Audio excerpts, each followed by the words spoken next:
Gender insanity being pushed on our children is an act of child abuse. Very simple. Here's my plan to stop the chemical, physical, and emotional mutilation of our youth.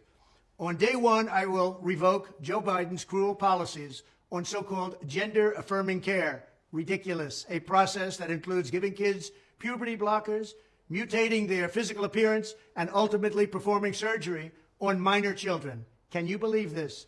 I will sign a new executive order instructing every federal agency to cease all programs that promote the concept of sex and gender transition at any age. I will then ask Congress to permanently stop federal taxpayer dollars from being used to promote or pay for these procedures and pass a law prohibiting child sexual mutilation in all 50 states. It'll go very quickly. I will declare that any hospital or healthcare provider that participates in the chemical or physical mutilation of minor youth will no longer meet federal health and safety standards for Medicaid and Medicare and will be terminated from the program immediately. Furthermore, I will support the creation of a private right of action for victims to sue doctors who have unforgivably performed these procedures on minor children. The Department of Justice will investigate Big Pharma and the big hospital networks to determine whether they have deliberately covered up horrific long-term side effects of sex transitions in order to get rich at the expense of vulnerable patients, in this case, very vulnerable. We will also investigate whether Big Pharma or others have illegally marketed hormones and puberty blockers, which are in no way licensed or approved for this use.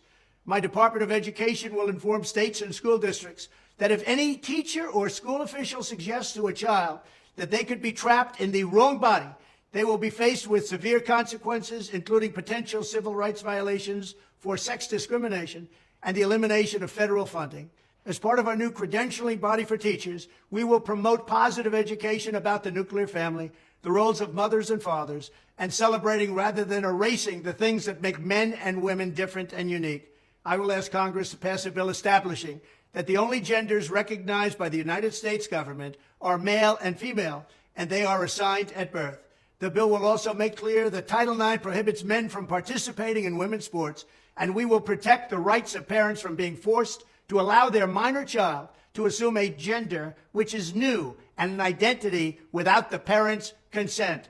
The identity will not be new, and it will not be without parental consent. No serious country should be telling its children that they were born with the wrong gender, a concept that was never heard of in all of human history. Nobody's ever heard of this, what's happening today. It was all when the radical left invented it just a few years ago. Under my leadership, this madness will end. Thank you very much.